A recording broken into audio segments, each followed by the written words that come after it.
बच्चों, आज मैं आपको भारतीय इतिहास के समझने के लिए एक इंट्रोडक्टरी वीडियो बना रही हूँ। इस वीडियो में मैं आपको प्रयास करूँगी कि कक्षा 12 के फर्स्ट चैप्टर ईंट, मन के और अस्थियाँ से संबंधित सभी समस्याओं का समाधान और उनके प्रश्नों का हल भी आपके सामने रख सकूँ।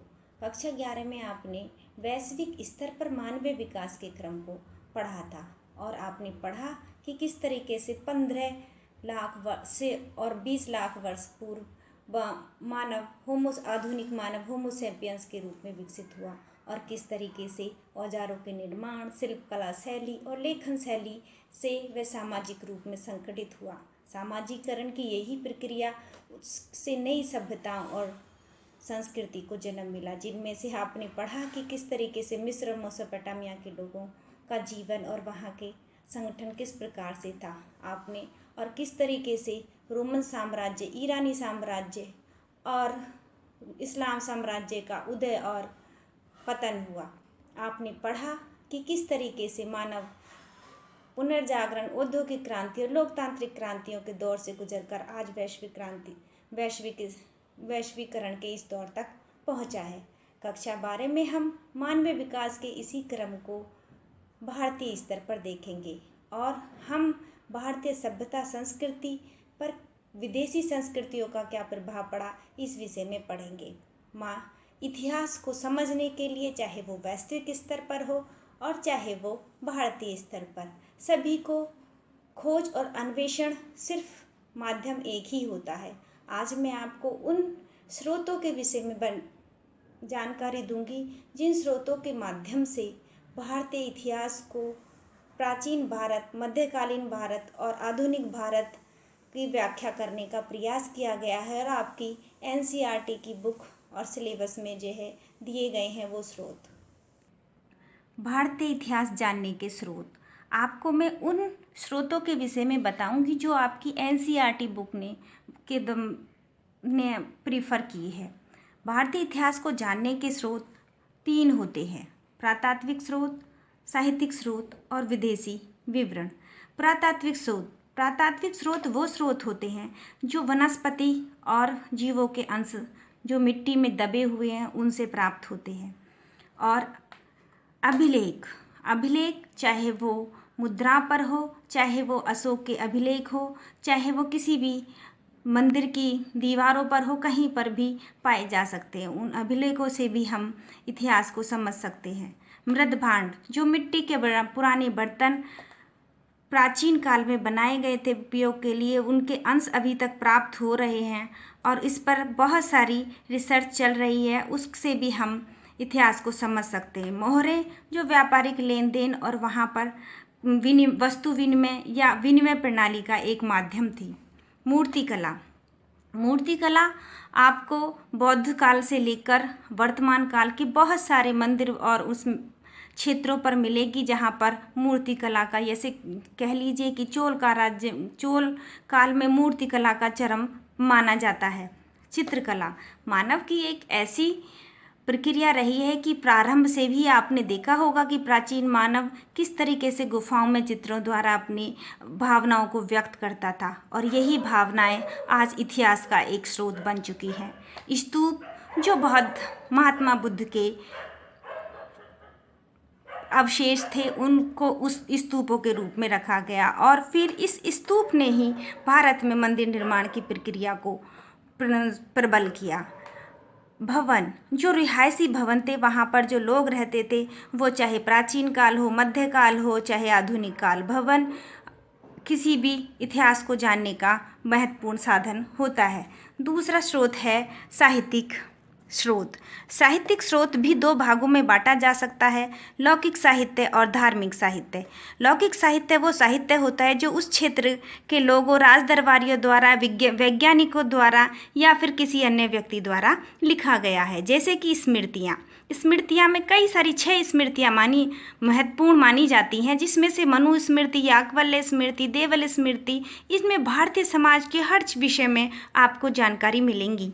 अर्थशास्त्र जो मौर्य काल की एक विशेष रचना है जो चाणक्य द्वारा की गई और मौर्य प्रशासनिक व्यवस्था के विषय में आपको सेकंड चैप्टर में जानकारी मिलेगी। आर्यभट्ट, चरक और पाणिनि ये उस वक्त के वैज्ञानिक, आयुर्वेदाचार्य और व्याकरणाचार्य थे जिन्होंने भारतीय इतिहास के परिप्रेक्ष्य को, या वहाँ कह लीजिए कि उस वक्त कौन कौन सी आप रचनाएं रची गई या फिर उस प्राचीन काल के विषय में भारत की प्राचीनता को और विशालता को प्रदर्शित करते हैं। मध्यकाल में जब हम आएंगे तो हम देखेंगे कि किस तरीके से अकबरनामा, बादशाहनामा और तत्कालीन राजाओं की रचना, जैसे कि साउथ में विजयनगर के राजा कृष्णदेव राय ने रचना की है कन्नड़ भाषा में। और अगर हम मॉडर्न इंडिया में देखेंगे, आधुनिक भारत में, तो आधुनिक भारत में पत्र पत्रिकाएं, अखबार और जो ब्रिटिश कानून भारत में लागू हुए उनके माध्यम से आपके आधुनिक भारत की व्याख्या आपकी एनसीईआरटी बुक में की गई है। तीसरा है आपके धार्मिक साहित्य। धार्मिक साहित्य वो होते हैं जो धर्म को आधार बनाकर लिखे गए। ये भारतीय समाज की एक विशेषता रही है, या कह लीजिए भारतीय संस्कृति की एक विशेषता रही है कि कभी भी धर्म और राजनीति को अलग नहीं माना गया है। इसीलिए प्राचीन भारत से लेकर आधुनिक भारत तक मध्यकालीन भारत के अनेक ऐसे स्रोत आपको मिलेंगे जिसमें राजनीति, अर्थव्यवस्था और समाज के विषय में जानकारी मिलेगी, जैसे वेद, उपनिषद, महाभारत और रामायण। थर्ड चैप्टर आपका महाभारत कालीन विषय पर जो समाज और संस्कृति के विषय में आपको दिया गया है। बौद्ध साहित्य, ये बौद्ध साहित्य वो है जो विनय पिटक, अभिधम पिटक, ऐसे बहुत सारे ऐसे साहित्य बौद्ध ग्रंथ लिखे गए हैं जो तत्कालीन समाज, संस्कृति, अर्थव्यवस्था और राजनीति के विषय में जानकारी प्रदान करते हैं। जैन साहित्य, जैन धर्म द्वारा लिखा गया साहित्य। अब मध्यकालीन आते आते भारत में एक नई परंपरा उभरी, वो थी भक्ति आंदोलन। आप पढ़ेंगे कि दक्षिण भारत से पनपा भक्ति आंदोलन किस तरीके से उत्तरी भारत में फैला, और अलवार और नैनार संतों ने अपनी रचनाओं के द्वारा भारतीय समाज में सुधार का प्रयास किया और पुनर्जागरण का प्रयास किया। किस तरह भक्ति आंदोलन के प्रेरक कवि कबीर, मीरा और सूफी संतों द्वारा आपके प्रयास किया गया है मध्यकालीन भारत की व्याख्या करने का। तीसरा स्रोत है विदेशी विवरण। भारतीय समाज प्राचीन से ही खोजों, अन्वेषणों और जिज्ञासा का विषय रहा है। इसीलिए भारत में अनेक विदेशी आक्रमणकारी आते रहे और उनके साथ बहुत सारे ऐसे विदेशी यात्री भी आते रहे जिन्होंने भारतीय विषय में लिखा है। प्लिनी जो इस बात को कहता है कि मौर्योत्तर काल में जिस तरीके से व्यापार और वाणिज्य भारत में बढ़ा, और उसने ये कहा कि भारत एक नावदान है, एक ऐसी नावदान जहाँ पर पैसा आता ही आता है, वहाँ से कहीं नहीं जाता। और वह शोक व्यक्त करता है कि किस तरीके से यूनान अपने बहुत बड़ी मात्रा में पैसा खर्च कर रहा है, सिर्फ भारत से काली मिर्च और मसालों पर पैसा अंधाधुंध खर्च कर रहा है।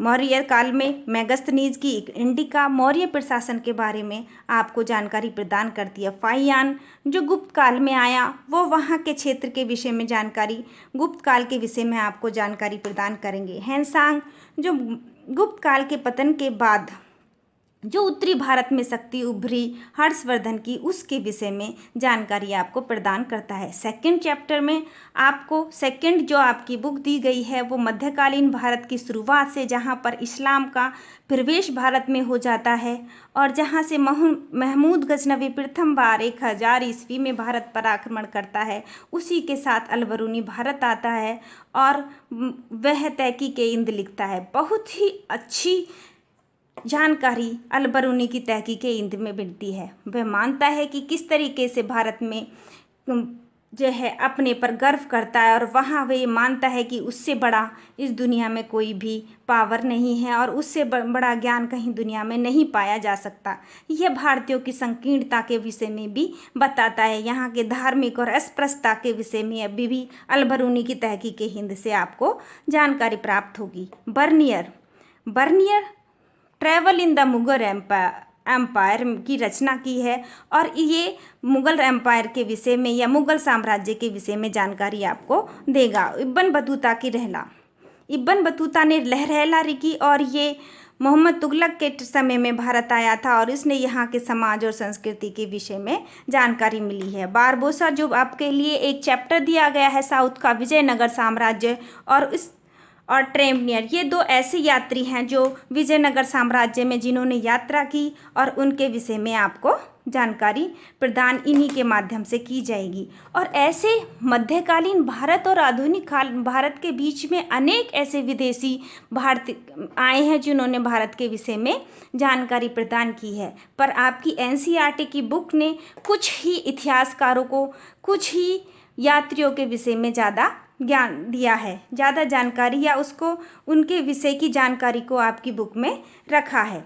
आपका जो हम फर्स्ट चैप्टर है ईंट मनके और अस्थियाँ, ये सारा का सारा पुरातात्विक स्रोतों पर आधारित है, क्योंकि यहाँ पर जो लिपि मिली है उस लिपि को हम अभी तक नहीं पढ़ सके हैं और जितनी भी सिंधु घाटी की सभ्यता के विषय में जानकारी मिलती है वो सिर्फ पुरातात्विक स्रोतों के आधार पर ही मिलती है। अब इन पुरातात्विक स्रोतों के विषय की भी एक बड़ी समस्या रही है और वो है कि भारत में जो आरंभ हुआ इतिहास की जानकारी या खुदाई से प्राप्त इतिहास की व्याख्या करने का, वो हुआ ब्रिटिश काल में।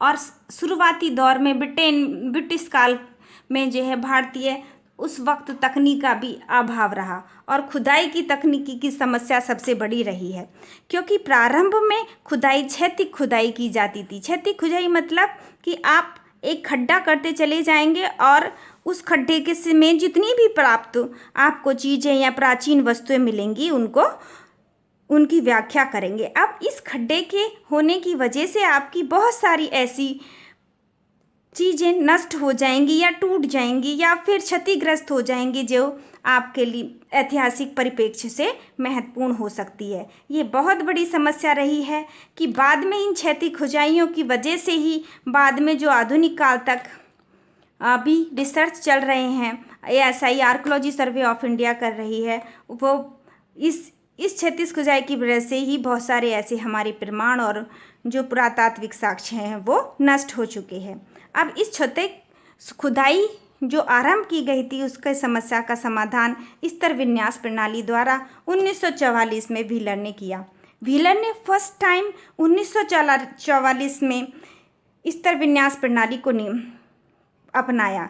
वो स्तर विन्यास प्रणाली का मतलब है कि पहले इस क्षेत्र की ऊपर से खुदाई की जाएगी किसी टीले की और उस टीले से प्राप्त चीज़ों की व्याख्या की जाएगी, उनका वर्गीकरण किया जाएगा और जब ये पूरी हो जाएंगी तब उसके नीचे की भूमि की परत की खुदाई की जाएगी और फिर उसका काल का निर्धारण किया जाएगा। क्षैतिज खुदाई में भी यही समस्या आती थी कि काल निर्धारण की समस्या होती थी, पर इसमें काल निर्धारण की समस्या करने में आसानी हुई है। अब अगर 2 स्तरों का खुदाई हो जाती है तो तीसरे नीचे ऐसे ही स्तर वाइज जो है एक खुदाई की जाती रही है हमेशा। इतिहास जानने के स्रोतों के माध्यम से आपने देखा कि किस तरीके से बहुत सारे ऐसे इतिहास जानने के स्रोत हैं और बहुत इतिहास की कोई सीमा नहीं होती। बहुत सारे इतिहासकारों द्वारा, आर्कोलॉजी सर्वे ऑफ इंडिया द्वारा और बहुत सारे विदेशी यात्रियों द्वारा भारत का वर्णन समय समय पर किया जाता रहा है। अब एक समस्या आपके फर्स्ट चैप्टर में दी गई है कि किस तरीके से अतीत को वर्तमान के साथ जोड़ा जाए और उसकी व्याख्या की जाए। पुरानी सभ्यताएं और संबंधित अन्वेषण खुदाई से जो प्राप्त वस्तुएं होती हैं, जो वनस्पति होती हैं, जो जीवाश्म होते हैं, वो ज़मीन में इस तरीके से लंबे समय के साथ वो समाप्त हो जाते हैं और ज़मीन में जब उनकी खुदाई की जाती है तो या तो वे टूट जाते हैं या फिर समय के साथ समाप्त हो जाते हैं। ये आर्कोलॉजी ऑफ सर्वे इंडिया या कह लीजिए कि विश्व में कहीं भी इतिहास को जानने के लिए एक बहुत बड़ी चुनौती बना हुआ है, क्योंकि वनस्पतियाँ और जीवाश्म का काल निर्धारण जो कार्बन डेटिंग की पद्धति द्वारा हम करते हैं और वो जो सटीक मानी जाती है उससे इतिहास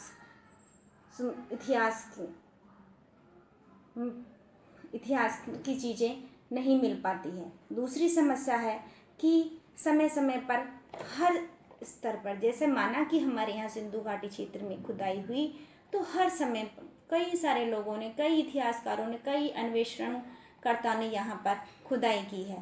पर पुराने समय में तकनीकी इतनी विकसित ही नहीं हो पाई थी। इससे क्या हुआ कि वहाँ के साक्ष्य या तो टूट गए हैं या फिर उनके खोजकर्ताओं ने उनका कोई महत्व ही नहीं दिया और बिना महत्व के उन चीज़ों को फेंक दिया। तीसरा जो सबसे बड़ी समस्या आती है कि जो खुदाई से चीज़ें प्राप्त होती हैं, जो पुरातात्विक साक्ष्य होते हैं, उनकी व्याख्या इतिहासकार या अन्वेषणकर्ता अपने अनुभव के आधार पर करता है, क्योंकि इतिहास वर्तमान को प्राचीनता के साथ जोड़ने का विषय है।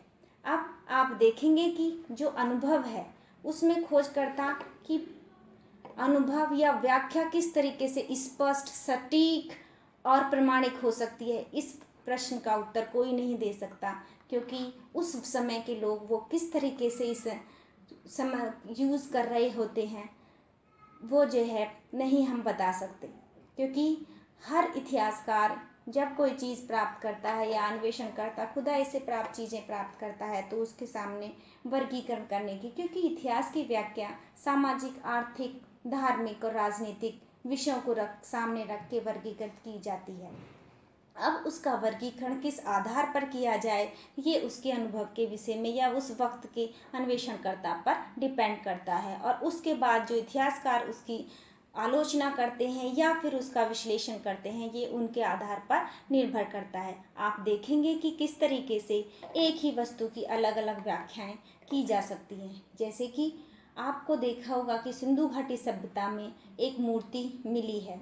उस मूर्ति की कुछ इतिहासकार व्याख्या करते हैं कि यहाँ का समाज मात्र सत्तात्मक समाज था। यहाँ इसका मतलब कि यहाँ पर स्त्री को प्रधानता प्राप्त हुई थी। पर दूसरे ही धार्मिक पक्ष में आप देखेंगे कि इसे शक्ति का स्वरूप माना गया है। आप एक चीज़ और देखिए कि आपके इसी चैप्टर में एक मिलेगा कांसे और तांबे का दर्पण। अब आप उसको देखेंगे कि वो आज के फ्राई पैन की तरह है। आप उसकी व्याख्या कांसे और तांबे के दर्पण की तरह करेंगे या फ्राई पैन की तरह करेंगे, ये आपके इतिहासकार के ऊपर डिपेंड करता है। आपको भी इसी चीज़ को देखना है और इन्हीं परिप्रेक्ष्यों को देखना है, जैसे कि उनसे क्या क्या व्याख्याएं की जा सकती हैं, क्योंकि इतिहास वर्तमान को अतीत के जोड़ने का विषय है।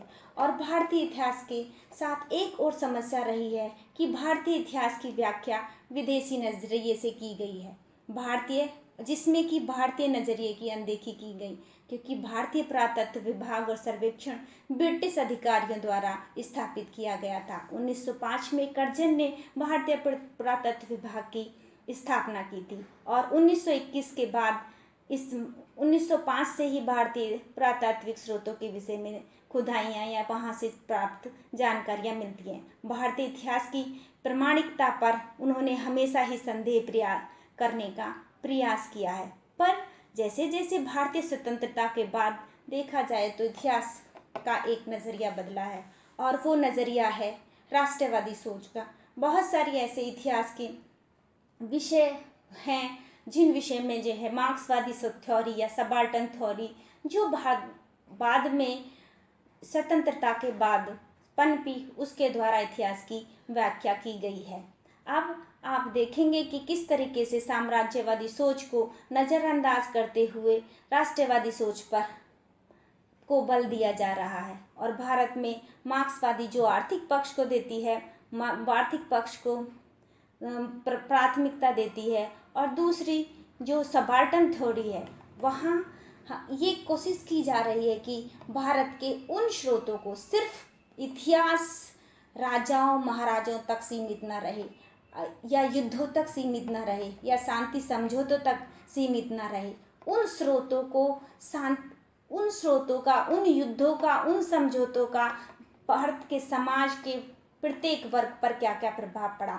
जैसे कि आप देखेंगे कि आपका आधुनिक भारत जो थर्ड किताब आपकी दी गई है, उसमें बहुत सारे ऐसे जनजातीय आंदोलन को और बहुत सारे ऐसे सैनिक आंदोलनों को प्राथमिकता दी है जो इतिहास में व्याख्यायित किए गए हैं, या वहाँ के पत्र और क्षेत्रीय राजनीति को बल दिया गया है। अभी आपने देखा कि किस तरीके से भारत अतीत को वर्तमान के साथ जोड़ने की समस्या और उसकी व्याख्या का समस्या आपके सामने रखी गई। अब हमें देखना पड़ेगा कि हम जिस व्याख्या को प्राचीन भारत, मध्यकालीन भारत और आधुनिक भारत को हम पढ़ेंगे तो हम इसके बीच कैसे सामंजस्य बना देंगे। पुरातत्व साक्षी, जो पुरातत्व शास्त्र होता है विभाग, वो अपनी तरीके से इतिहास की व्याख्या करता है, और जो लौकिक साहित्य है वो अपनी तरीके से इतिहास उस क्षेत्र की जिस नज़रिए से जो इंसान देखता है वो उसी तरीके से व्याख्या करता है। जैसे कि विदेशी यात्री आए तो धर्म के लिए थे, पर उन्होंने यहाँ की समाज और संस्कृति के विषय में बहुत सारी जानकारियाँ दी है। अब इस कौन सा व्यक्ति पूर्वाग्रही है, या इतिहास की सबसे बड़ी समस्या है कि इतिहास की व्याख्या पूर्वाग्रही से ना हो, और हमें सिर्फ अपने भारतीय जिस तरीके से राष्ट्रवादी सोच की विचारधारा को अब बल दिया जा रहा है, भारत को अपने पक्ष की तरह ही लिखना है, भारत को अपने परिप्रेक्ष्य में लिखना है, भारतीय इतिहास को भारतीय अंदाज में लिखना है। अब आप देखेंगे कि किस तरीके से, अब मैं आपको फर्स्ट चैप्टर में हड़प्पा संस्कृति के विषय में बताऊंगी कि हड़प्पा संस्कृति की खोज 1921 में मार्शल के निर्देशन में दयाराम साहनी के निर्देशन में हुई। दूसरी जो महत्वपूर्ण खोज थी मोहनजोदड़ो की 1922 में रखालदार बनर्जी के निर्देशन में हुई। अब आप देखेंगे कि सबसे पहले भारतीय पुरातत्व एवं सर्वेक्षण के प्रथम डायरेक्टर कन्निंघम को माना जाता है। उनका बड़ा विश्वास और ये मानना था, और भारतीय संस्कृति और सभ्यता में उनका बहुत ही क्यूरियोसिटी रही यहाँ के लोगों के विषय में जानने की। तो जब भी उन्होंने प्रयास किया, उनका जो मेन वो थी ध्यान रहा साहित्यिक स्रोतों पर। जो विदेशी यात्री आए यहाँ चीन से, इससे पूर्व जब भारतीय हड़प्पा सभ्यता की खोज हुई तो सबसे पहले मार्शल ने इस बात की खोज दुनिया के सामने रखी कि भारतीय सभ्यता और संस्कृति 3000 साल पुरानी है, और जो समकालीन है मिस्र और मेसोपोटामिया सभ्यता की। इससे पूर्व भी कन्निंघम को यहाँ से कई सारी चीज़ें प्राप्त हुई थी, जैसे कि कन्निंघम को एक मोहर प्राप्त हुई थी, पर उसके विषय में कोई विशेष जानकारी नहीं कन्निंघम ने दी, क्योंकि उनका मानना था कि ना तो ये चीनी यात्रियों के जो क्षेत्र यहाँ पर था, जो रास्ता था, उसके माध्यम से, या ना यहाँ पर कोई ऐसा सभ्यता विकसित रही होगी, उसकी प्राचीनता को कन्निंघम नहीं प्रमाणित कर सके।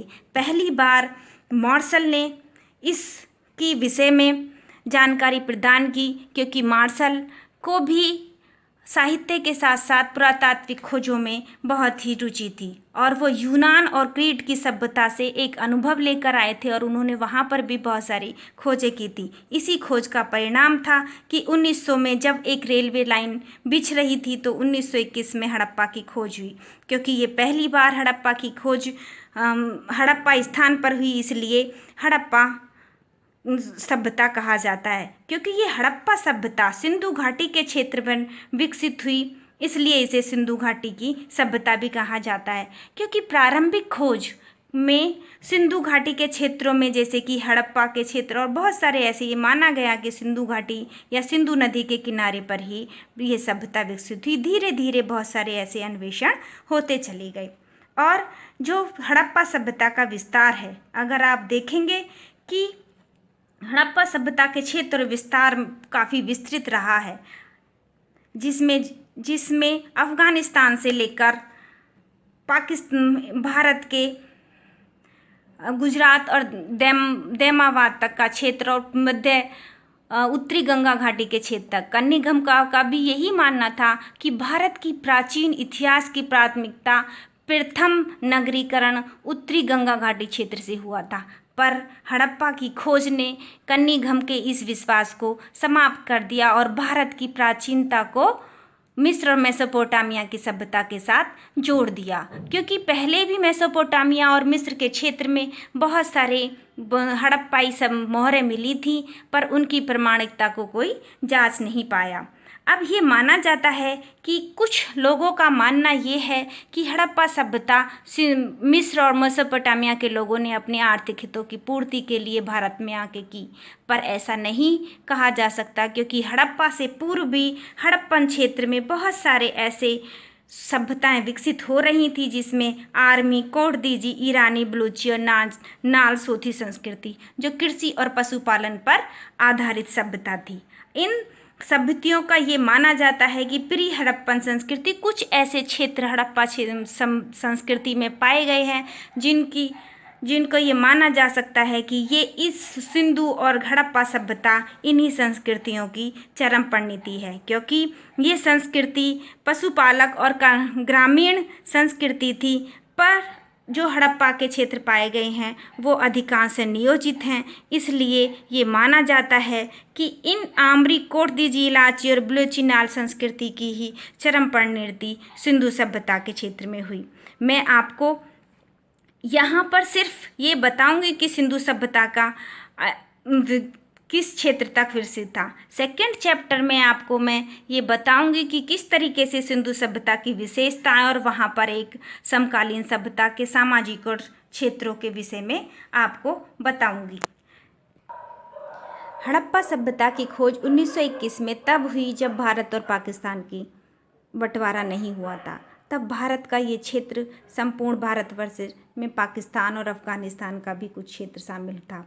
अब ये एक बहुत बड़ी समस्या हो गई पाकिस्तान बंटवारे के बाद कि बहुत सारे ऐसे क्षेत्र पाकिस्तान के अंतर्गत आ गए जिनका जो है हम आर्कियोलॉजी सर्वे ऑफ इंडिया कोई भी इस पर अन्वेषण नहीं कर सकता। इसलिए ASI ने अब सभ्यता के नए चरणों को खोजने का प्रयास किया है। जैसे कि अगर हम विस्तार की दृष्टि से देखें तो सिंधु सभ्यता यहाँ पर गोदावरी नदी के तट पर आपको दैमाबाद से लेकर दक्षिण में और उत्तर में यहाँ पर एक मांडा जो है चिनाब नदी पर इस तक विस्तृत है, और पूर्व में ये माना जाता है कि ये आलमगीरपुर जो भारत में आप प्रारंभ में मेरठ के आसपास के इलाके में सिंधु सभ्यता के क्षेत्र माने गए हैं। पश्चिम में ये सूतकांडोर दास्क नदी तक विकसित था। आप देखेंगे कि यहाँ किस तरीके से ये सूतकांडोर का ये क्षेत्र है और इस सूतकांडोर अफगानिस्तान दास्क नदी के तट पर ये स्थित है।